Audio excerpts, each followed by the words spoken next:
Place to be is living free in Tennessee.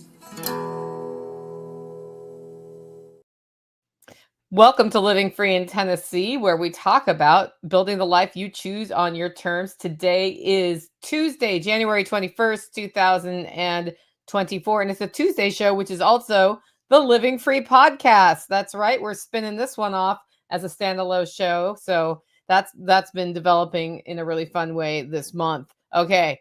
For those of you who've been playing along at home, yes, Brunhilde, the flying saucer-shaped sheep who couldn't walk between two trees and has just been refusing to give birth, gave birth this morning at 5 a.m. She has two, I don't know what gender, and they appear to be doing well. Tactical will be checking about halfway through the show.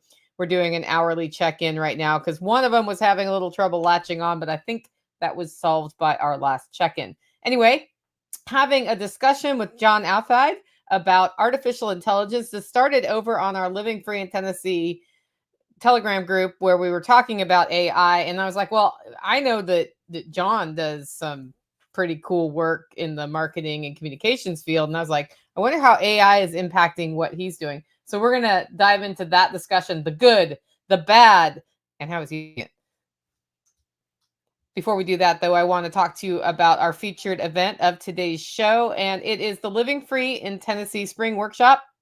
It is April 24th, 25th, and 26th, which is a Thursday, Friday, and Saturday over at my place in the Holler Homestead. I'm an hour east of Nashville, so if you're flying in, you go to Nashville, Tennessee. We're really focusing on regenerative food and regenerative growth. So we grow our business, we grow our food, we grow ourselves. And I've got some fun sessions queued up to you, including one from Alan Booker. Alan Booker is a really great permaculture teacher. He does a PDC that makes sense, and he comes from it from a very scientific standpoint, but also speaks in language that normal humans can understand without a PhD. So you're getting the PhD level instruction without needing to have the PhD to understand it. I'm going to do a session on lessons learned after 3 years of sheep. We've got 2 half-day permaculture sessions from Alan. Harry Albright's going to do a hands-on project about how to build cages, wire cages. John Pugliano will be there talking about building generational wealth with permaculture principles. And he's doing ham radio and Meshtastic. Patrick Horman's doing something. We don't know exactly what yet. He decided to think about that for a bit. Carrie Brown is talking about planting for trees on the homestead. And I've got a bunch of other speakers that we're rolling out this week. If you want to see what's up at the Spring Workshop, it's over at livingfreeintennessee.com. Just click on Spring Workshop and you'll see that. I also wanted to thank our 2 sponsors of today's show. The first sponsor is Above Phone. That's right. It's a freedom podcast. Why not have a freedom phone as your sponsor? Check them out, abovephone.com. And if you want to get $50 off your phone, it's Live Free TN. Live Free TN. That's all in the show notes, as is a link to the Above Phone website. Our second sponsor of today's show is Holler Roast, because it's Tuesday coffee. Got to have a coffee sponsor, so don't forget to get freshly roasted coffee delivered straight to your door at hollerroast.com. With that, I'm going to bring in John Athayde. Welcome to the show. Howdy, howdy. I'm drinking my Holler. I do this every time, don't I? Yeah, we do. It's fine. Athayde. It's afraid of the TH, at least here. A spade. Yeah. A spade, Athayde. That's a good one. I'll have to use that one. Yeah. The phone will say it in the Portuguese way, but I mean, we've been here for, I don't know, over 100 years. So at this point, it's kind of just like it is. Whatever happens. We say it in the States. Okay, so for those of my listeners who are new, like, who or what is a John Athayde? And how did you end up on my podcast of all places? So yeah, a couple of funny threads going back and forth. I was in DC for a long time, and I went to architecture school. I did 3D web print. I've just kind of grown up in the internet. Oregon Trail generation for the win, right? That 77 to 83 crew, and give or take, and ended up in kind of 2006-07, starting to kind of see like, hey, everything's not okay. What's going on? You start diving in and peeling back the onion. Started really getting into doing, things where, okay, we're going to pick up and split a half of a cow with like 7 families, because all of us are, in apartments. We can't, I can fit like a small little cube freezer on the top of the fridge. What can I get in there? And so that just kept growing. I had a crazy balcony garden going in Arlington where, thank God it was a concrete slab. I would be concerned otherwise for deflection there. And then ended up meeting my current wife, and she and I spent a lot of time. She was much more involved in this, and I kind of got a lot of exposure to the libertarian circles. And she had known you through some of those libertarian circles, if I recall correctly.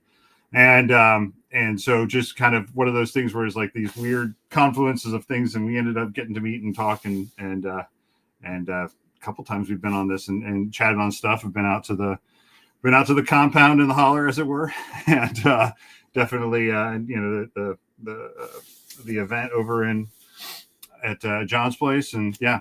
So it's just been doing the thing. So we moved out to Charlottesville, Virginia in 2013, about just under a 15-acre farm. Started off with goats, and now we've got a dairy cow and chickens, all that kind of stuff, gardens. So it's the kind of you buy one thing all of a sudden, and it's like, oh, I can do this. Oh, I'm going to do this over here. And then all of a sudden you're like, how did I end up with an hour of chores in the morning? Yeah, I was going to say, I saw Whitney at an event in Seattle. We're all in our little like suits it was actually conservative, not a libertarian event. I think it was a Heritage Foundation thing. And he's like, I have a homestead crush on you. Cause I was like putting up pictures of all my ducks and whatnot. And now I think you have more homestead than I do at this point. I don't know. I think you're probably a little more full time with it than we are. We definitely, it's still like a hobby farm, right? I mean, we're both working full time from home and homeschooling 4 humans, and so then the farm is part of that, but it's also not where we're at any semblance of if I sat down and wrote out my checklist of all the things, right? I'm not doing a lot of them that I'd love to, but it's also the reality of like, for 4 young humans that are actually coming to the point where now they can be very helpful. That when they're under 8, it's kind of like they can help, but sometimes it takes twice as long. Now we're getting to the force multiplier where like the boys were up in the hay loft, which is literally right above me here in my office, and we were slinging hay up, and they were stacking it. And it was like, yes. I've got 8 to 10 years, and then they're like, bye, Dad, see ya. Right. So I'm never farming again. Right after about bale 70 is that you start saying that, you're like,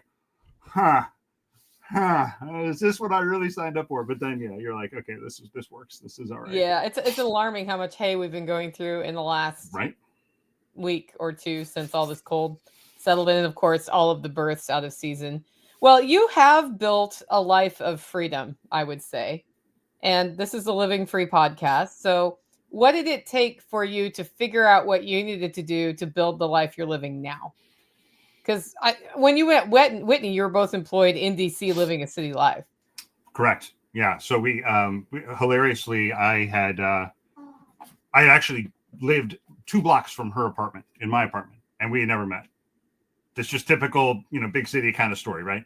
And I moved out. I was working for a Ruby on Rails shop called InfoEther, and at a Reston, and I moved out to one of the owners had a place out in Leesburg that was right there south of town, but right next to Oatlands Plantation, and there's this kind of eco preserve and things like that. So it felt very rural, but I was like 15, 20 minutes from Reston.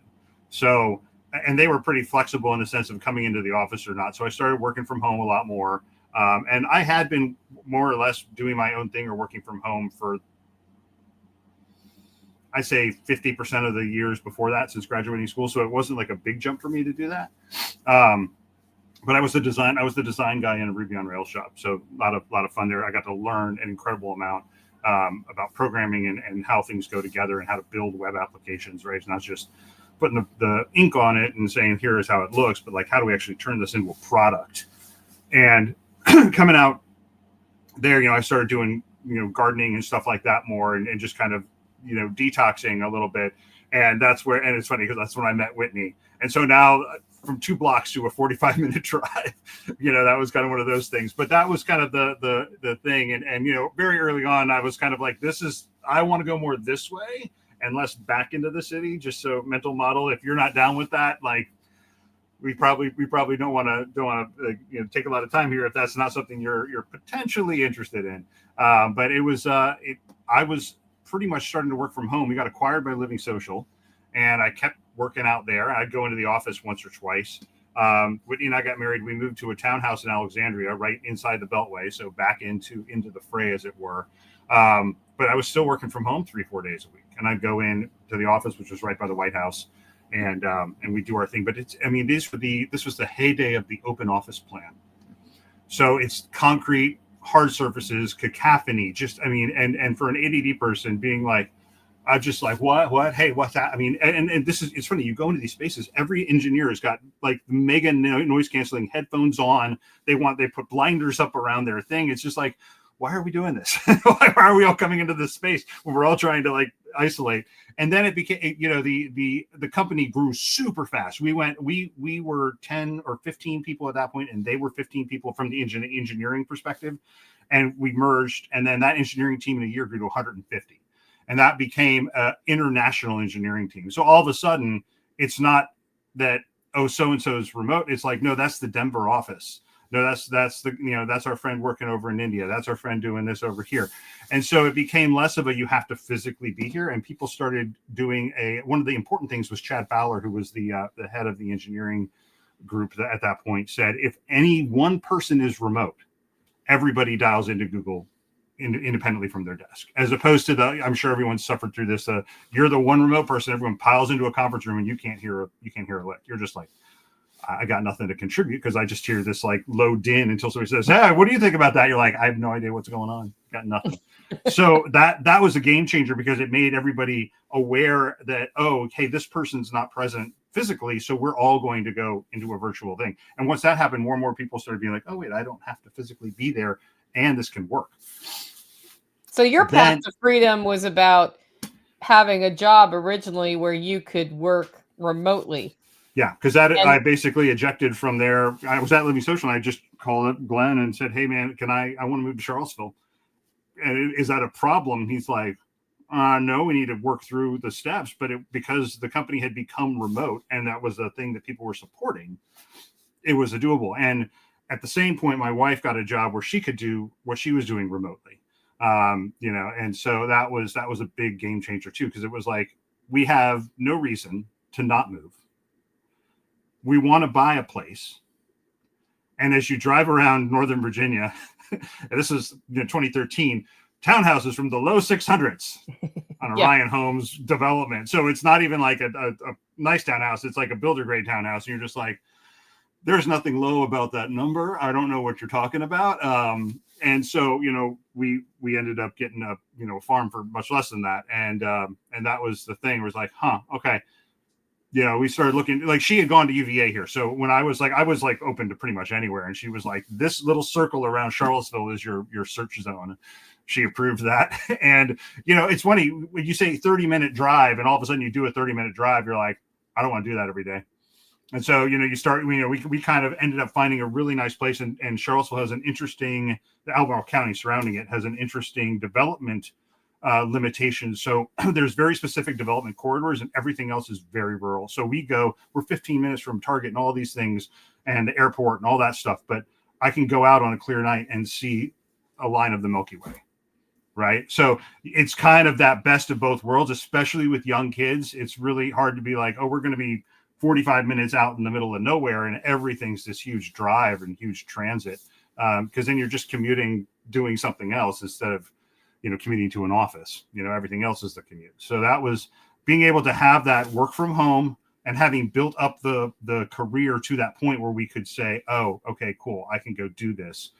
That was like the key kind of foundational blocks to getting us out here. Because then it was less of because I was still making my DC salary. So it was less of a like, oh, can I find a job where I want to be? And more of just like, can we find the right place for us? And then I can just do the job. Now, granted, moving in, I had 40 down, 5 up DSL. So that was a little rough. We finally got gig fiber a year and a half ago, and that's a game changer. But, we made it work. But it was DSL is painful. And so I do. And like Starlink wasn't a thing, right? So but that's Starlink is good until it's not good. That's that too. That's the thing about Starlink. And so that's one of my long-term backup plans is I would like a Starlink, but then I have fiber here now. Same thing. We got fiber about a year and a half ago. And same thing. I was DSL until that time. It worked. And it was actually better than like cable and other services I'd had in Nashville, Tennessee from a stability standpoint. Sure. But nothing is going to happen quickly when you have a large file. And you do video. So you were uploading big files all the time. Like I just do the audio stuff, right? So well, yeah, and that's the joke. Like, right, you're like, oh, I got to upload this final video to Frame. All right, publish. I'm going to go to bed. Right? And in the morning, you're like, please tell me you didn't crash overnight. I mean, it's like going back to like, being at college in the late 90s, and you're hitting render on the 3D program in architecture school, like, please don't crash. Please don't crash. You're like praying to a little Pentium 133, like, you can do it, man. It's So what production are you getting off your homestead at this point, while you and Whitney are both working full-time, homeschooling your boys and all of that? So right now, I mean, normally we'd be doing milk, but right now we bred our Jersey calf. We have a great vet here that a large ruminant vet that comes out, and so she did the breeding. We have her calf from a year and a half ago is about to go to the butcher. So we're going to be coming in with she is a more diminutive Jersey. She's not a miniature, but she was bred to a miniature. So the steer is not, I mean, he's big, but he's not like a full Jersey bull, right? It's like a half or 3/4 size. So that's, he's scheduled for next month. And then chickens is pretty much it. And then we've had the gardens, but the gardens are, we've just had an good at doing like kind of the Elliott Coleman winter harvest thing, right? So we're kind of the garden thing again. Either my internet cut out or yours did. The gardens are what? So the gardens are put to bed. We're not doing like the Elliott Coleman 4-season harvest yet. I'd love to get into that, but I mean, I still haven't cleared half the garden, right? Yeah. So forget like getting like rows up and things like that. And then we have this greenhouse that we finally finished after years of construction. Yeah. We finished it. We started it on my 40th birthday, effectively. We got the roof on it at that point. We finally finished it, 6 years later. But now is the point where now I'm starting to figure out, I have a bunch of these IBC totes that I got from my brother who was working in the vaping industry. They had a bunch of glycerin. So it is food grade, right? It's not something where it was like, I don't know what chemical was in here. And so, I've got a friend down in South Carolina who did some really crazy aquaponics stuff. Like just insane greenhouse setup with that. And so I'm kind of trying to channel some of that energy and see what I can do to kind of look at what some options are to get kind of more, it's like kind of what you had set up originally outside, where you've got a couple of these ebb and flow beds and something like that, trying to start to build on that. And just, all these things you got to do one small. Like, that's what I've realized the most. Like, if I say I'm going to create a complete aquaponics, empire here with 50 tanks and blah, blah, it'll never happen. But if I get one, okay, now we've got something. Now we can say, okay, let's run a test. Does this work? Do we even like this thing? Do I like tilapia from a tank? I don't know. I mean, I've had tilapia before, but is that something we want? I grow goldfish and I don't eat them, and I have koi. Well, there you go. Yeah, but then then they're serving part of their filtration purpose, right? And so yeah, so there's figuring out what they do, and do I get food from that, or is that just part of the system that makes the system work as a loop, right? All that good stuff, right? And so that's kind of where we're. Pardon me. That's where we're at. So why is somebody so grounded in growing food by hand and the sort of slow food movement, which is relatively low tech, interested in artificial intelligence? That's a great question. So I'm a dabbler. That's one. I mean, polymath sounds too egotistical to say. I think that's saying I'm wonderful, but I just I like a lot of different things, and I deep dive in a lot of different things, and I like the connections between those things. And what has been fascinating playing with this over the past few years is, one, how fast it's evolved, right? I mean, this has been under development for decades, but like where we've really kind of seen, we've gone from weird 6-finger Salvador Dali smoking crack and dropping acid to that's almost photoreal. And it's like, I can still tell a little bit of things are off, but then what can be done with this from a tool perspective, especially in the programming space. So I can write Ruby on Rails. I can make a web app. I can ship it. I've done it before, and I have a couple things running.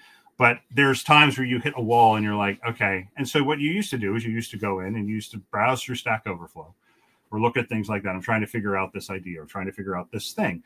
And all of a sudden you're like, 4 hours later, you've made no progress and you're frustrated and you're finding articles from a decade ago with a different version of the software.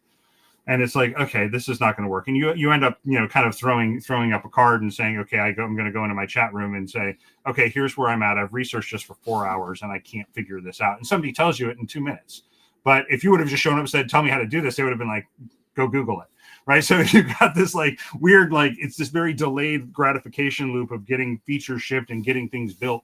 And all of a sudden starting to play with ChatGPT when 4 came out. Right. So like a give or take 70 billion parameter model, you're starting to say, this is not perfect, but that's a really interesting way to talk about it. Okay, let me try that and see. That's not going to work. I know that's fake code. Let me change that to be the right thing. Oh, that worked. Huh. Okay. And it's gotten better and better and better. And so, most of the time when I'm coding now, I'm using Claude Sonnet in Cursor, which is basically VS Code, the free editor from Microsoft. And they have integrated a variety of AI tools to it. So it's kind of a mishmash of a couple different things. But you can literally sit there, open up a couple different files and say, hey, I've got an object here that is an address, and I need that to work across 4 different other things, person, company, this, that. How do I do that? And it actually can walk you through it. There's a lot of prompting to do where you actually start to say, okay, I need you to approach it from this way, or make sure that you know about these things. So what's interesting is that this is less of a technical approach and it's more of a conversation. I'm now actually having to think conversationally with this interface. So from a designer perspective, this is a whole new kind of UI. It's a text command, and this is not the only UI that AI is going to have, but this is the most popular right now. But you're able to sit there and start saying, okay, I'm going to have a conversation about things. And it's not just about software development, right? So when my wife and I went to a wedding in Ireland, and we basically were like, we want to do a tea. We want to do a classic, whatever thing while we're in Dublin. So, hey, where are some places that have a high tea and blah, blah, blah, and what are the pros and cons of each? Whoa, okay, let's go research those. Oh, that one looks cool, right? So instead of sitting there, this is becoming, and I'm not sure how soon this is going to happen. This is definitely moving towards where your search interface is no longer google.com. Your search interface is now a voice or a command line that you have become, you've interacted with a lot, and you've come to trust it because it's starting to learn you and your preferences. And it's actually going to be starting to feed that stuff back to you in a way that you're like, yep, that's right. Now, that being said, this is AI in general. A good rule of thumb is a very, very eager intern that wants to please you and will often make shit up. So you gotta think that this is not, I'm not going to the mountain here and seeing the Oracle at Delphi. This is an executive assistant that is coming in from college for the summer. They're like, oh, I want to do that. Oh, I want to do that. That's really cool. And it's going to shift. It'll get better over time, and it has been getting better over time. But you can't put blind faith in these things. They are very good, but they have very weird limits in weird ways. You start finding those very quickly. Like, I would not, if it said, oh yeah, you should go put, magnesium sulfate on this plant and it'll do this, I would definitely go check for some sources, and make sure that that's not the thing. Because if you just go out and do whatever it tells you to, you'll probably kill your garden. But these what's things. Fun is, so Steven Reisner, who's a plant guy, programmed a GPT with all of his permaculture plant stuff. Nice. And you can trust the recipe if you use that one, because it's not looking at the whole world. It's looking at a narrow set of things. And that's really the future. The future is not a one model to rule them all. It's very specific expert models, if you think of it that way, right? So you're going to have kind of a conductor. And so I ask a question to the conductor, and the conductor's like, I don't know anything about this, but I got 4 models that are garden specific. So let's go over there and see what they come back with. Okay, 3 of them agree on this. We're going to go with that answer, right? So that's, I think, where you're going to start seeing the future. And that also is something where you can actually start running this locally. So I can run Llama 3, which is Meta's open source model. I can run that on my Mac, the 70 billion parameter model, because it just takes RAM. And so I've got a pretty souped up video machine here with a Mac Studio M1. and that it can't run the 405 billion crazy model. It'll run that one. And then there's people have made, Open Web UI is basically a chat GPT like interface to your local models or any API. So you can have it go out and talk to the Open API's API or Open AI's API. There we go. So many letters. But the benefit is then you're not reliant on connectivity or things like that. And sometimes the local models will not do I'm not allowed to talk about that. Yeah. So yeah, it depends. Not all of them are open to that level, but there's a lot more freedom in a local model especially when you're skirting the bounds of what has been blessed by the powers that be, as it were. Yeah. So how loud is this lamb right now? Oh, I'm hearing it. It sounds like it's hungry. Yeah, it is hungry, and I think Tactical needs to heat the bottle, but I'm closing my studio door. Hopefully that'll. That's he walked in, made a coffee, and it's like, but what about me? It's like, human, come back. Well, I'm trying to teach it to go 6 hours. Is what's going on. Well, yeah. Yeah. House lambs and house goats are fun. Yeah, so the large language models, I was mind blown a year ago when I saw you could program them with your own data. I still haven't figured out how to do that, though. But I'm like, so how do we get like a Living Free in Tennessee large language model that just gives you answers? Well, there's a couple things too. It's not just a Living Free in Tennessee language model that has every transcript of every episode and then can answer based off that. It's effectively going to start mimicking you. Yeah. And so there's a couple things like 11 Labs and stuff like this, where with a 10 to 15 minute sample of a voice, it can get to the point where somebody that doesn't know you could be tricked. And with more training, you can get to the point where you really got to have a code word or something to know that this is not the person I'm expecting to talk to, especially if you sit there and say, oh yeah, I'm a little under the weather, right? Because the formant or the vocals a little bit off, but it's nothing that you can't chalk up to a bad cell connection, right? So that's where things start getting dangerous. I don't know how else to describe it, like concerning and dangerous, right? Like where somebody can sit there and pretend to be a family member or a friend, and that's where you started to see some of these fraud cases where people have been tricked out of money because somebody said, oh, I'm in a hospital and I need somebody's coming to pick up, I need this money. And so you being able to have those kind of safe words, or something like our pastors had to get up and say, he's like, I will never send you an email asking you for a gift card or money. Yeah, same. So don't do it. Yeah. Or Bitcoin or anything, right? Yeah, I will never do that. So please, if you ever see that, don't respond. Even just to trash it or whatever. Send it to the FBI fraud, but whatever. Do not engage. Because the first time I saw this, like that kind of thing with the text messaging was 2019-ish, maybe. I was working at Powerfleet, and it was my first meeting. I was on site for the first time with the CEO. And we were all, it was like the whole company went up to Mahwah, New Jersey for this get together for this meeting. And I get a text like, hey, could you send over a blah, blah, blah. I need this gift card thing real quick. And I'm like, that's weird.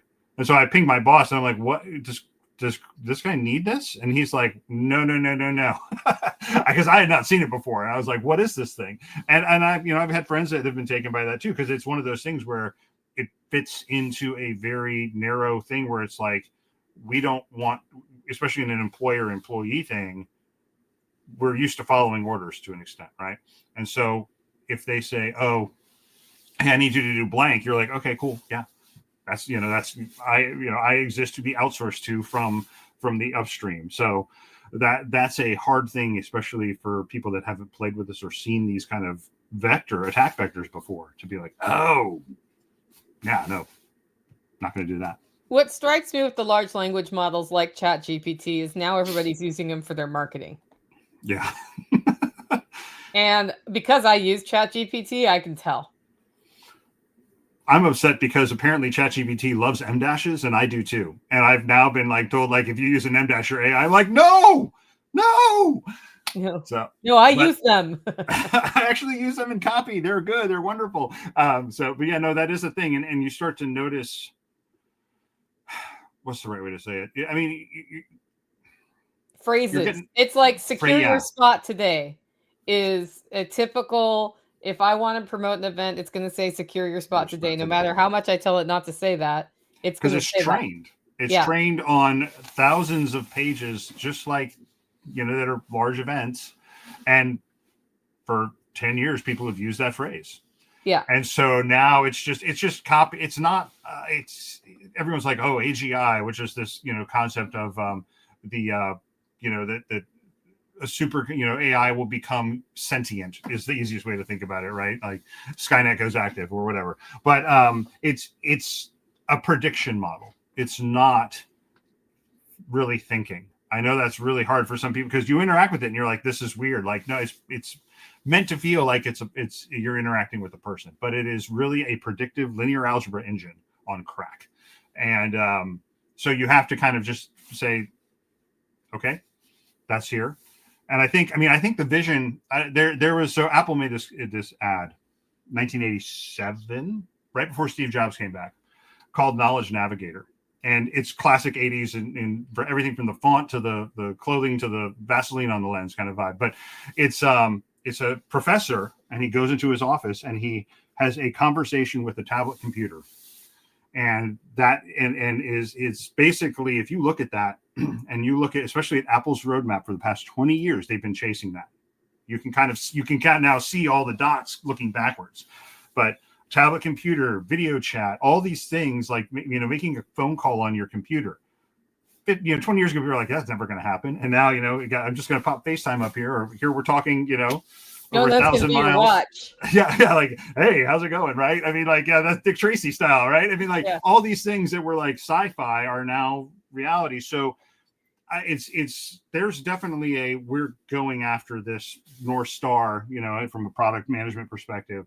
And there's definitely some ethical concerns on that front. Let's talk about let's start with the good. What's good about AI at this point from wow. Well, it's enabling people to do things they couldn't do. For example, I can concept and think up a product and build it and ship it. I could do stuff that I was able to use Claude, which is from Anthropic. CLAUD? CLAUDE. To generate Python code to dedupe a donor list for the local Scout Council. I could not write Python. I can look at the code and be like, oh, this is what it's doing. But if you said write this in Python from scratch, it would have taken me weeks, maybe months. And I had it done in a couple days. And it was mostly because real world data is hard. It's messy, it's dirty, it comes in, it's not formulated well. And so going through and it's like, okay, I got 80% with the first pass. Let me figure out what it missed, and I got to add these rules. So your nice, clean 15-line script becomes 300 lines very quick to catch all these conditional things. That's one. Some of the cool stuff that's happening outside of just software, material sciences, medicine, a lot of stuff, chemistry. So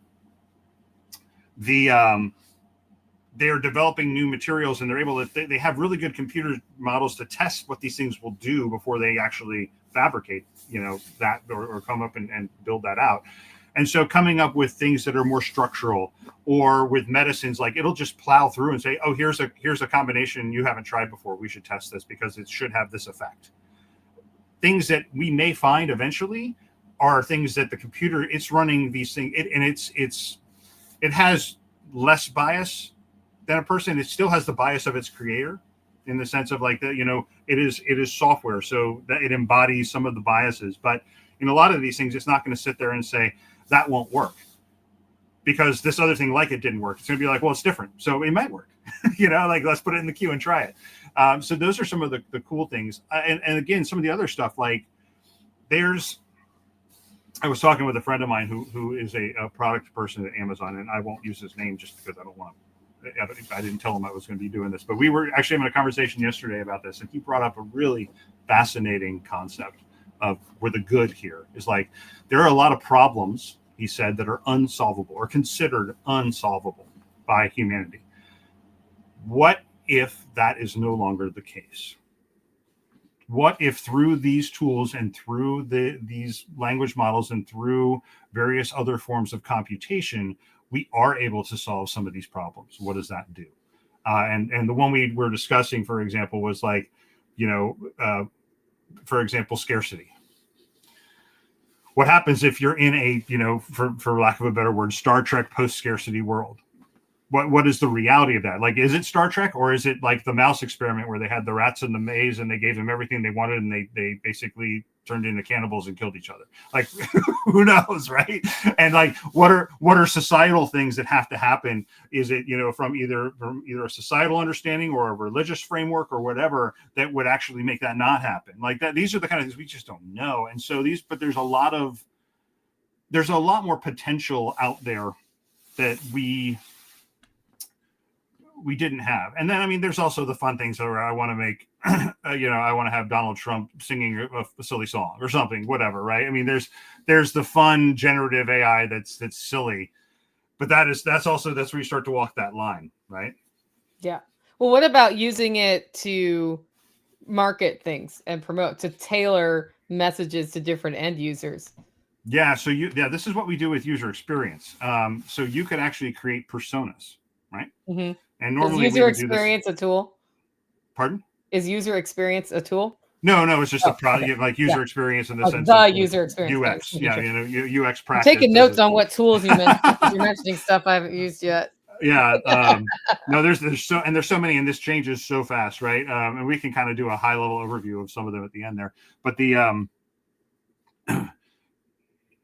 user experience research is a great example. Like normally I would sit there and I would need to go out and hire a bunch of people. And usually these are hour-long sessions. We pay them anywhere from $100 to $150, usually with an Amazon gift card or something like that, to try the software. They don't have any idea what it is. And we actually want them to not have any idea what it is and come in and get really rough feedback. Because I've been staring at this piece of software here in my face for months, if not years. And you don't want to go put through the whole launch process without having something where you're like, this is at least functionally working and people get it. And there's nothing worse than sitting there watching the screen, because they record the screen and they have the camera with the person. And so it's like watching somebody do a webinar or something, but you're sitting there live and you're like, the button's on the left. The button's on the left, push the button. And they're like, I don't see it. It's like it's so painful, but that's the kind of stuff that we would used to do. And we do that, that was typical user lab research. I mean, back in the day, it used to be like the police thing where you're behind the glass mirror and, it's gotten a lot more easy to do, but still now people are trying to skip that entirely. And there's problems with skipping it entirely because again, the large language models are trained on a specific thing. So they're going to respond based on their training. Now that may or may not help you. But a lot of these things can help you jumpstart. So I don't have $20,000 to do a formal test. I can do some quick guerrilla testing in a Starbucks with some random person and say, I'll buy your coffee if you'll tell me what you think of this. Okay, that's a $50 day. You get a whole bunch of insight, but that's a lot of time.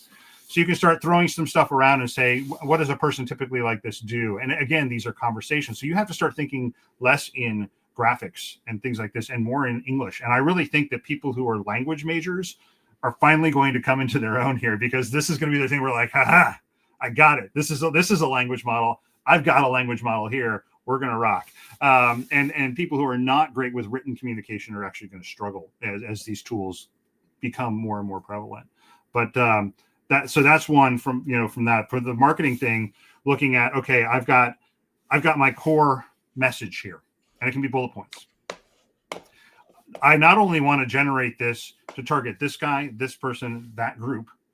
I want to do it in different voices. So I actually, and this is really funny. So I used to work with a woman named Amy Hoy. We ran a company together in like 2006-07 called Hyphenated People, and she does really great stuff in business. She has a 30 by 500 program and stuff like that. So business, launch your idea kind of thing. But she has a really unique writing style, and she writes a whole lot of stuff. And for fun, I was just trying to work on web copy. I'm like, rewrite this in the voice of Amy Hoy. And it was not, I mean, it's not perfect because, it's when you work with somebody closely, you're like, that's not exactly what she would say, but it was 70% there. I was like, that's pretty wild. And, from getting in the ballpark of attitude and tone, definitely there.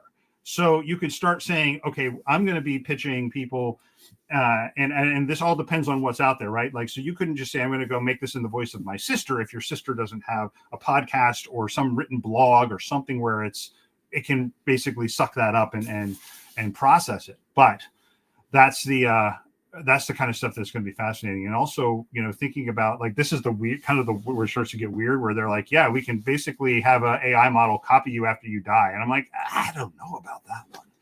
But again, if you have enough video and enough audio and enough written stuff, it can emulate you. It's really twisted but also really powerful. So you can say, make this in my voice, like rewrite these bullet points in paragraph form in my voice. So I've committed to learning more about AI. And so this is the Living Free Podcast Marketing Foundation draft from ChatGPT. I had a 15-minute discussion. Nice. And my next step on this is to take a deeper dive into what happened here after waiting a week or two. But this tagline I broke out and went through like 9 more iterations for that. Right. So I was a little surprised at how quickly it did. And then it had ideas for generating revenue, a launch plan, right? Now, did it go out and look at your site? Did it ingest your site as part of this or no? I did not have it do that. Okay. I asked it to act as an agent and then described what I wanted.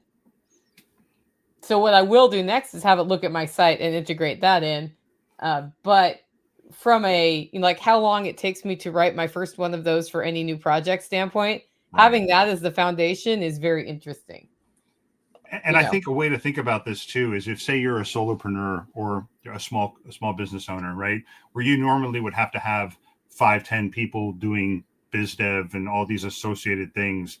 If you kind of figure out your prompts really well, it becomes a massive force multiplier for you. Yeah. Now, the downside to that is that where do people learn how to do these jobs? Because we all learned kind of cutting our teeth on this miserable, boring, go write this marketing plan. Here's the bullet points. And you're like, oh, okay. But that's how we learned to write a marketing plan, right? Or do whatever. And so at a point, then how do people learn how to do these things? And I don't think we have an answer to that yet. I think where I keep running into with AI tools is I can write the plan. I wish you'd execute it for me so I don't have to do the daily because it won't do that. It'll be like, I can draft. I was talking to it about marketing the coffee. It's like, do you want me to make you a video? And I was like, okay.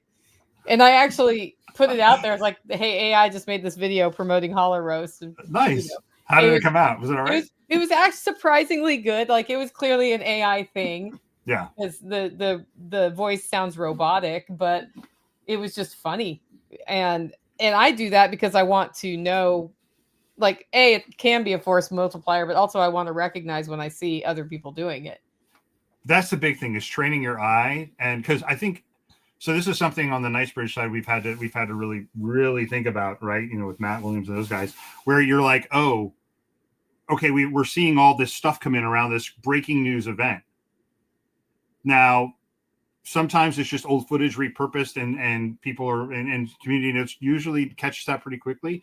Sometimes now, though, we're starting to see where that's completely an AI generated riot. No bearing on reality. But people post it as news. And so now what used to be our go-to from an open source intelligence perspective is now questioned. And everything has to have multiple angles. So whenever you see a camera angle showing you the truth, especially if something where it's like a major event, if I don't have 2 or 3 other camera angles, that's fake. Or we put it in the most likely fake category, just because anything that big would have multiple people. Just everyone's got a camera now, right? I mean, so if you only have one camera angle, it's probably fake.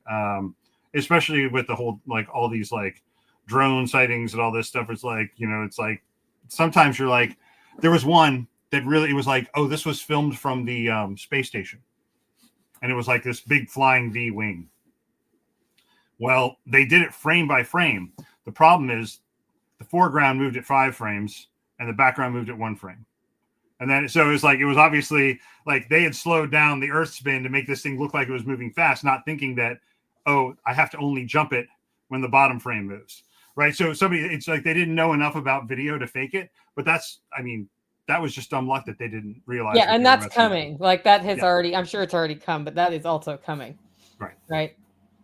Well, Tom is taking us to the dark side. So what's the bad things that can happen with AI? Oh. Tom says one of the major challenges of large language models and these similar tools is that they are marketed as the easy button, but they are causing us to skip the thinking work. And the reason I was able to get that good of a marketing foundation is I did a bunch of thinking and my prompts were pretty specific, right?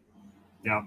You'll create a crappier product. So You let's talk. will. What's the dark side? Like, just write me a marketing plan. And it turned out I have, stolen somebody else's creative work and used it, but I didn't realize I stole their words until they sued me. There's a whole lot of concern with this, right? Yeah. And there's a whole. It's not just a legal concern, but an ethical concern and a bunch of stuff like that. So we touched on something really important right there. The easy button, not just the Staples ad anymore, but it literally is this thing like they are marketing this as you don't have to know how to do this. And I would say the only way I'm able to actually do the programming stuff with Claude for Ruby on Rails is because I spent years writing that stuff by hand. So when I'm looking at it, I'm like, no, that's wrong. And I know enough patterns of product development and software development. When I look at Python, I'm like, okay, I can think the tree. I understand what software should do from a flow perspective. I'm like, it's breaking somewhere in 0.3 to 4. Let me go look and see where that is in the code.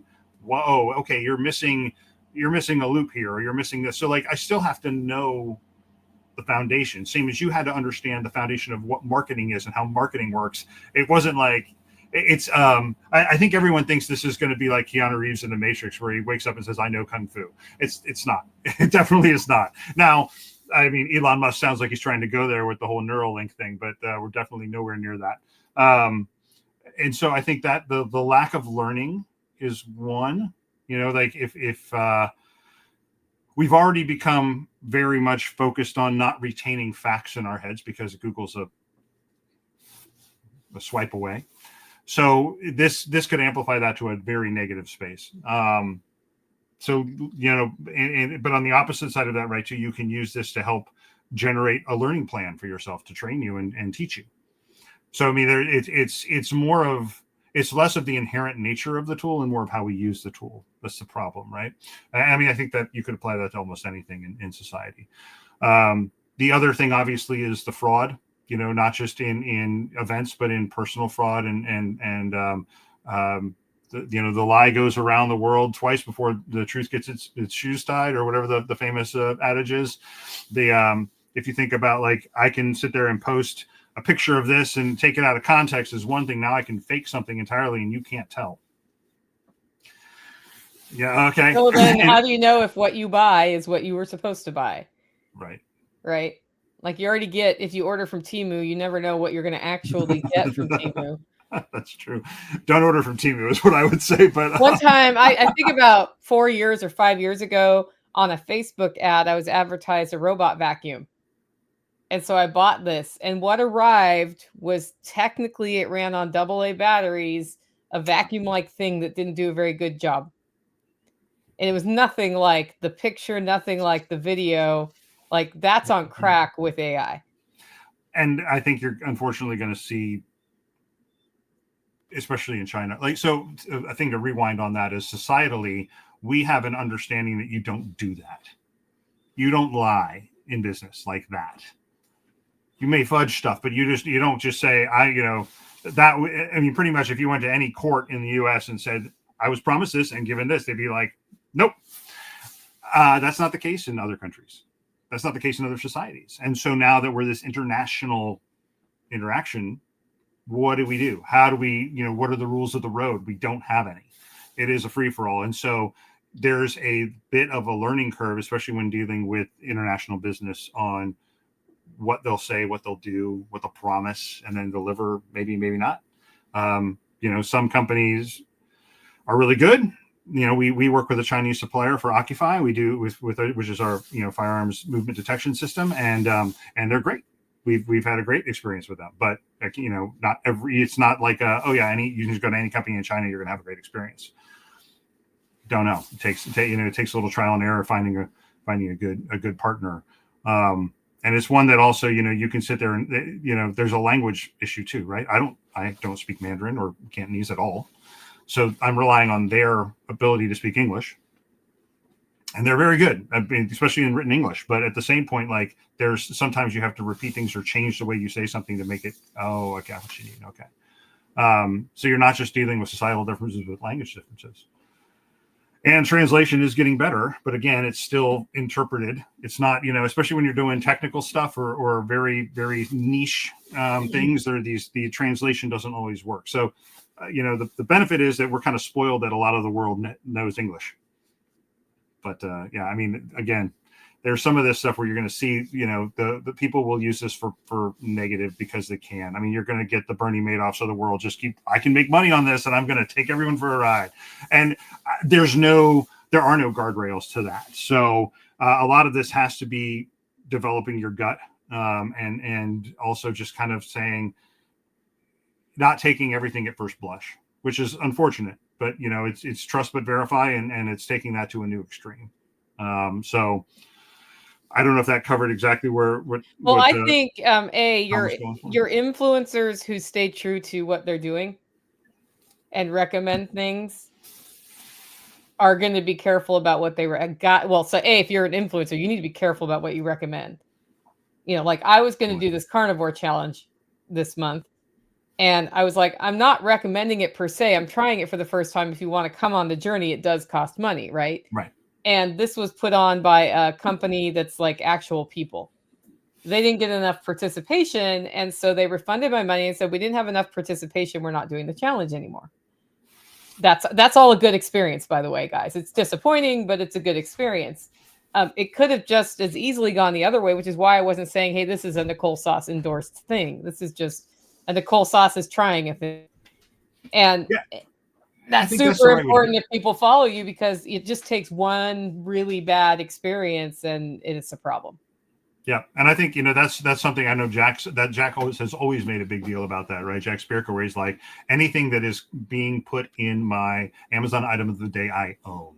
I mean, he says that every time, right? There's a reason, because it's like this is me putting my name on this thing. And he's even come back. I remember he'd been like, hey, this thing used to be great. And then we found out that it did this. So I'm withdrawing my endorsement. Like, so being able to sit there and say, I'm not perfect. And I tell you when I mess up. And it's not even that I messed up. Maybe it's like, oh, well, it was good here, but then we didn't realize this bad part of it over here until you get your hands on it. That's important. And it's having that honesty and that transparency is going to set you apart. I think the one thing I'm starting to see, though, with influencers is the shotgun effect, where, and we played with this stuff too, right? Opus Clip, some of these tools, right? Where it used to be the nature of creating the content just took time. And therefore, there was a little more editing and a little more value in each clip because it was less volume. You just couldn't do as much. Now I can sit there and spit this video that we're recording right now into Opus Clip, and you'll get back 10 different clips with transcripts, with bubbles switching back and forth on cameras and subtitles. I mean, that's incredible. But it also can then lead to just a signal to noise issue if you're not selecting and editing and down to say these are the important things. I was doing that for a while, and that did for a while work to drive traffic, and then it stopped being as effective. And it's because everybody's doing it. And where we've gone to now is one of the listeners, Margot, sends me a text later in the week after she's heard it and says, I think it's out of this area, this area, and this area are good. And then we throw specific minute markers into Opus Clip, and then it clips that. Yeah. That's where we've gotten to. Better returns? A little bit better. At this point, I need to dial in. What I'm finding is the titles and descriptions need more dial in, and thumbnails. So Video IQ kind of stuff. Yeah, that kind of thing. And I'm not seeing enough return on any of it. That, like, I have more return on a live birth from the pasture last Friday. I believe that. Than anything. And that wasn't even done with the intention of a return. It's just there was a birth happening, and Tactical's like, hey, I brought this camera in case you want to go live, because my actual homestead show was late because I was in the pasture. Yeah. And I was like, well, oh heck, we might as well. And then she was good enough to back up to the camera and give birth on camera. That's, you know, one more time, give me more. No, yeah, no, I mean, not really, but I was like, well, you're just kind of in the perfect place and position for us to actually see what's happening. But that's the kind of thing that's something that can't currently be replicated accurately by AI, right? It would do something. It'd be like, that was not how a lamb gives birth, right? And that's something that, especially like where I think about where I was 15 years ago or, you know, 20 years ago, I would have been really excited to watch that or to see that. Or if, you know, somebody was live streaming, you know, they're hatching their eggs in their incubator, like, oh, I'll be checking in on that, right? Yeah. Because it's something I'm not able to do. And it's something, I mean, like, what is that like? What is that? And I mean, yeah, it's totally different when you're sitting out there in 15-degree weather and you're like, you know, you're trying to help this mama birth for the first time. It's like, whew. But it's, you know, it's still one of those things like, okay, I have a base idea of what to expect here. I know kind of the process and the steps. And you kind of start to see like, oh, that looks like she looks like she's laying down and kind of working. I think she's in labor, right? Because I saw that on somebody else's video. Yeah. That there's a bit of a jump start or a cheat code there that I don't think AI can fix yet. And something that is happening with the AI revolution in content is people are forgetting the most important part of how we learn. The way we absorb information and keep information is through story. Even engineers, even if that story is a spreadsheet, you're building those building blocks in your mind for it to stick. And so when we chop that up into tiny little videos, it doesn't always, I mean, you can tell a story in 30 seconds. That's not the problem. But when they're walking off the form of story. Yeah. And then things aren't sticking. And then it's like, well, why didn't that stick? It's like, because you broke the pattern. And like a lot of evolution has brought us to the place where that's how our brains work. And sure, everybody's brains work a little bit differently, but basically you separate the story out. I'm not the beauty of the large language model is it's bringing a little bit in how you interact with it, from what are the search terms I put in Google to what's the story I'm trying to frame this around, if you do it right. And as they're bringing the verbal in, it's actually helping the people who can't type sentences, because, you know, I have one of those here. He can type sentences. Tactical can type sentences, but he's a lot faster verbally. Totally. And that's one of those things with the voice interaction. Like, I'm sure you've played with this, you know, 5 years ago, you would get all sorts of misfires on the word and all sorts of stuff. And it's gotten really close. The thing, so we were running some podcast recordings, like a briefing through Whisper AI, which is a local tool that will run locally on your machine, but you can also run it in the cloud. It's from OpenAI. And this was a year ago now when I did these tests. And on the highest quality setting at the time, it was only missing on homonyms. So instead of spelling Knightsbridge Knight, it dropped the K. So it was still, it would sound right if it read it back to you, but you were like, oh, there's a couple things like that it was like, that's not the right word. And a couple names it misspelled because it didn't know who the individual was. Again, totally expected in that kind of thing. But from the sense of getting an hour-long recording, you know, it was basically real time in the sense of it processed it in about an hour at that highest quality level. That's pretty great. And that's the kind of thing where now it can sit there and, you know, if I can sit there and direct it, much like that Apple commercial, hey, go look up this thing and give me the intersection of blank and blank, right? Of this data set with this data set, and let me know, you know, map that in a heat map or something like that, right? And it can go and do that.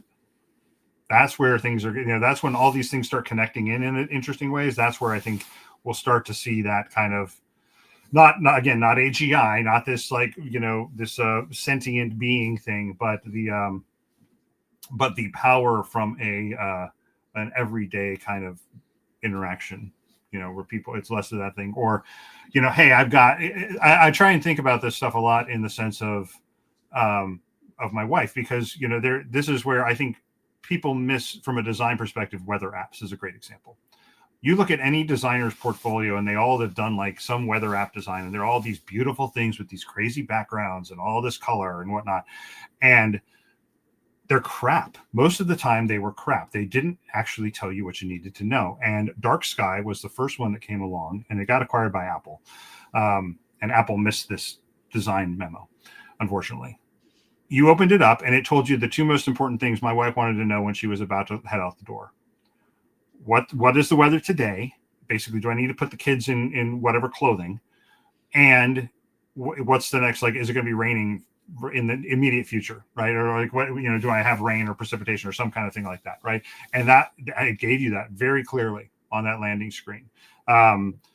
Apple's okay with that, with their redesign, but it's not as clear as Dark Sky was. Dark Sky was just chef's kiss, right? It was so good. And it was like, it's one of those things, I use it constantly farming. I would look and be like, oh yeah, I'm going to have rain in 30 minutes. Great. I can go out and get this done right before the rain hits. And I do that all the time, where it's like, today's a 50% chance of rain. Well, I can't plan to just be outside all day, but I can say, here's a bunch of small tasks I can definitely get done. And okay, the rain's coming, but it's going to be gone in 20 minutes. So I'm going to go and do this other one. That's another short task, right? And that kind of stuff. So that's the, again, it's not AI. This is, I think there's a magical, what's the right word to say it? People kind of associate magic here, and there's not magic. It's predictive math. Machine learning is a much better name for what this stuff is. It takes patterns and it formulates things around those patterns, and then it tries to run things against those rules. And most of the time, those work well on a large data set.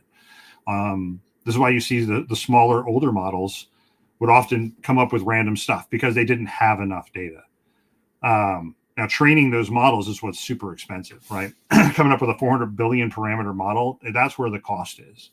Running it locally is getting easier and easier, but not perfect. Like, I mean, Apple just turned off their predictive news titles because it made a bunch of mistakes in short form back to back, and they were like, we're going to turn that off till we figure it out. Yeah. So it's synthesis is hard. Yeah. Well, and it's just like, there's so much, I think about it from the marketing standpoint of, you go to the search engine, you ask it a question, and it gives you an answer and does not drive you to anybody's website. And so, like, how are we getting in front of people now that Google's going away, right? Right. I don't have a good answer to that. We've been looking into that, and I've got some friends in Virginia Beach that run a web application firewall company called Wafris, Mike and Ryan, and they've been looking at this. They have a tool they've been playing with. They've been building called Noatoa and some other stuff like that, trying to crack how is AI search working? How is it bringing up that stuff at the top? Interestingly enough, I have noticed they've started putting a link to where they found that information. Yeah. And at first I thought it was just copying and pasting, but it is actually synthesizing that page down and writing something else around that. So I always have to click through, especially if I'm looking at current events, did it really say that? Just make sure. Let's go check and see what the actual quote was. Because sometimes, again, it hallucinates. It's not that it couldn't have been that, but it's wrong based on the actual reading of the article. Yeah, likewise, the recipes it comes up with in that little summary, I would not trust. Go look at an actual recipe on an actual website right now. Man, this chili's hot. Whew. Yeah, exactly. Are you sure you like this? Is funny, like misreading a recipe. So this is just a stupid human trick. One of the first times I cooked with Whitney, we did a Paula Deen beef stroganoff, and it said to make up this drench to drench the stuff in, and so it doesn't say not to use it all. It just says completely cover the meat with this stuff. And so I basically made sure it was completely covered and completely used. So that ended up being a cup of salt. It was inedible. But I had never done that before. And I'm like, I don't know, but there's a recipe. I'm following it. Yeah, okay. And you go look, and everybody had written in the comments, don't use all the drench. But I mean, I can't blame AI. Where it's coming back like, yeah, man, this is totally good. Oh yeah, here's this key thing you need to know. Yeah. That's why sometimes read the comments is valuable on the internet. Not always, but sometimes. Okay, so we're getting a little over an hour here. Let's go back and say, people watching this live stream, what 5 or 10 tools would you recommend they start playing with, from the solopreneur standpoint? So ChatGPT obviously is kind of the original, but it's definitely getting hit from all sides. Here's the interesting thing: there are 5 or 6 that are all competing, and they all come in different price points, right? So if you already use Google Workspace, Gemini is now included. It used to not be. They just shifted in the last couple of days to include that. They're raising everybody's seat price, but everyone gets Gemini across the board. Yeah. So you don't have to pay more for it. Play with it. See what it comes out. It may or may not be great for what you're doing. ChatGPT, I find, is still great for searching the internet using the 4.0 model. Claude doesn't do internet search, but from a programming perspective, I find it far more accurate with Python and Ruby. ChatGPT was giving me a lot of bad code. I don't know. This is my personal experience. Llama, the one benefit of Llama is I can run that locally. So especially if you are not able to, you've got a slow connection like we used to, right? I've got, running here in Docker desktop, a thing called Open Web UI, and I've got Ollama 3 70 billion parameter model here. It's a lot. It feels slower than using the web interface because it's using your computer and not all the compute at Amazon or Microsoft or whatever, right? To answer your question. So it's a little slower, but it's all local. So there's a benefit there. So, if you don't have to be connected, it can go out and search the internet as part of its thing, but you might find there's some value there. Some people are playing with stuff that I haven't tried yet. That I just want to mention though. I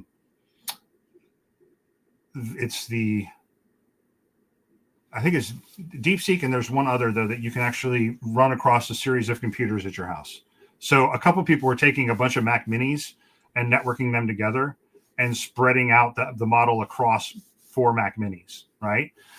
Still expensive, but way cheaper than trying to buy a whole bunch of NVIDIA cards and a server.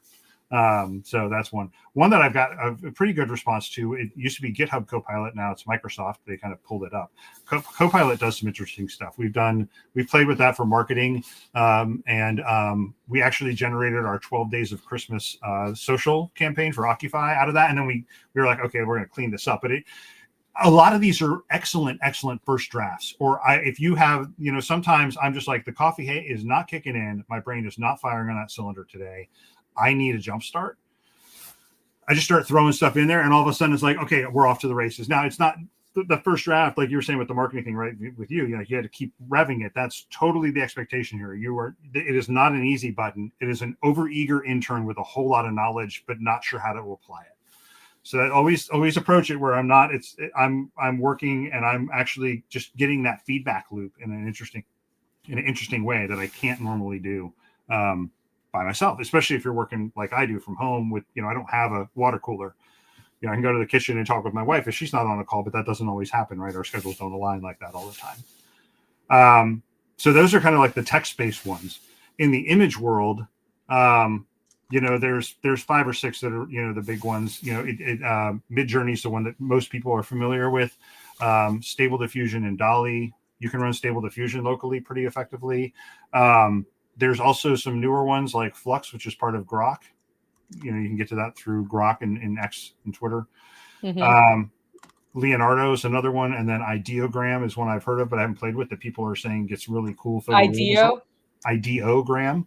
I haven't played with that one, but people are saying it has some really cool photoreal stuff in it. And then the video stuff, I haven't touched at all, but I've got a friend up in Chicago that does video work, and it's insane. Like you're starting like there was what was it? Coca-Cola did a Christmas commercial that was mostly AI, and it was done by a famous director. Like a famous director used AI to do this commercial, right? So there's still a heavy creative presence pulling this together and directing it. But it was an interesting thing where you're like, something, we call it the uncanny valley in video, right? Where you're like, that's not real. Something's wrong. Right. that person looks a little weird, like that's like a robot thing. But that stuff gets better and better every day. And yeah, so those are some of the big ones. There's if you are interested from a solopreneur, like if you were really going to go down the rabbit hole and like train your own models and get into that deep. So NVIDIA just released this thing called Digits, which is a $3,000 desktop computer for home researchers training their own models. What's it called? Digits, DIGITS. and so it's just been announced, a couple of weeks ago. It's one of those things where we'll see how it's actually applied. It's not just to run your model; it's for building models and training stuff. So if you're going to be doing model development or things of that nature, it's something that'll be good there. And yeah, a lot of these, the pro versions are $10, $20 a month. So I would try them all out, see which ones get you good results. Microsoft Copilot, if you've got Windows, I think it's pretty much built in. I think there's no additional cost, so you might as well try it. It's not like you got to spend any money.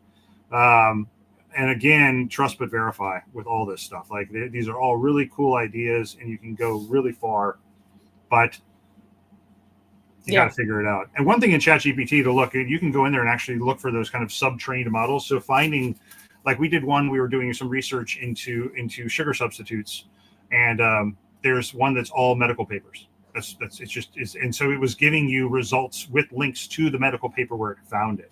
So those are the kind of things to start thinking about.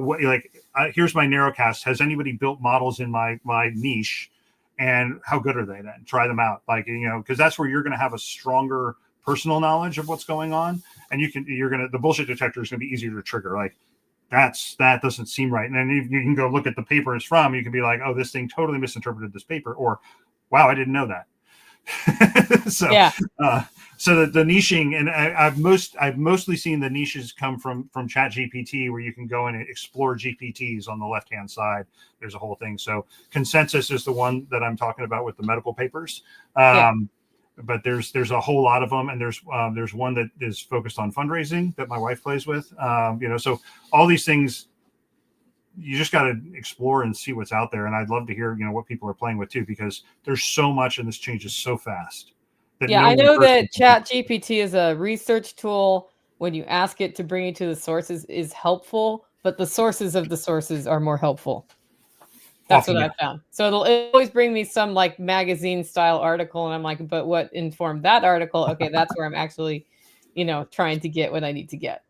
Yeah. So when you want to go on a deeper level, that's what I've been doing. Exactly. Yeah, and all that stuff is just it's experimentation, because you'll find what works for you, right? You started to see, I'm getting things like that make sense here or there that I've verified. So. Yeah, and I would say the challenge is you start using them and you get crap back originally. Oh, yeah. Like you're going to type some crap in, it's going to give you some crap back. You're going to be like, why do people use this? And then you start trying different things, and then you come across other people's prompts, and you're like, oh, I see. Yep. I'll try that prompt. It makes a huge difference, right? So, yeah. And there's Ethan Mollick is a researcher that's done. He wrote a book, and he's also got a I don't know if it's a Substack or not, but he wrote a book called Co-Intelligence, called Living and Working with AI, that came out last year, which it's more timeless, because it's more about a theory about how you think about it, how you integrate with it. That's really been informative. And then he's got a Substack or a blog that he publishes stuff on weekly. That's a good way to keep up with some of this stuff. Again, this could be a full-time job, somebody following the trends and developments in AI. So, and there are people doing it. And there are people doing it. Yeah. But it's also kind of figuring out what works for you and where provides you value. Like for me, most of that is in Claude with, Rails and Python, and then also kind of using ChatGPT broadly on just kind of research, brainstorming, things of that nature. And then, for others, it's going to be something else, right? I'm not doing material sciences, so I don't really care about those models. I've got nothing that I can benefit from playing with those. So kind of see what's out there and do a lot of searching, and we'll, and go from there. What's up, Yankee? I think it's worth playing with on any deep dive, right? And it'll be interesting. Like there's times where I've had to summarize. I found a news source, and I'll tell ChatGPT, go find 4 additional sources and write me 3 paragraphs on this. And it's an excellent first draft, especially when you tell it to do that. And you got to just make sure it's not plagiarizing, but it's gotten pretty good at trying to not plagiarize. It tries to actually rewrite it, in a way that is not a copy, unless it's a quote. And sometimes it'll skip the quotes entirely because it doesn't want to plagiarize, and you got to go get a first person quote out of the original source article. But each paragraph it's writing, it'll give you 2 little links after it, and those are sources that it used. So you can actually, it's not just a generating copy for you, right? It's helping you find sources and helping you find value in that. So, we have days where we're just like, I don't want to. Yeah. this can help get over some of the I don't want to humps, right? And it's, but again, it's not a magic button. It is more of I just always recommend people think of it as that overeager intern, and usually you don't get disappointed in the outcome. Yeah. Cool. Okay. Well, if people want to connect with you, how do they do it? So you can find our not often updated blog for the farm at Sfumato, SFUMATO farm.com. I am on all the socials. So Blue Sky, Twitter, X, mostly it's John Athayde, all one word. There's a farm channel on there as well. From a branding and product development perspective, that's meticulous.com. And that's, that's also where I'm doing the work with my business partners on Ocufii, OCUFII, which is our firearm safety product. And then Knightsbridge.ltd for open source intelligence. Awesome. Well, thanks so much for making time today, Jim. Thank you for having me. All right, guys, if you like the show and want to support the work I'm doing here, you can do it in 2 ways. 1, get your coffee at hollerroast.com. 2, consider becoming a member. Our member webinar that was supposed to be last Sunday got snowed out. So it is now this Sunday at 3 p.m. with Sean Mills on solar. That's at livingfreeintennessee.com. With that, guys, go out and make it a great week.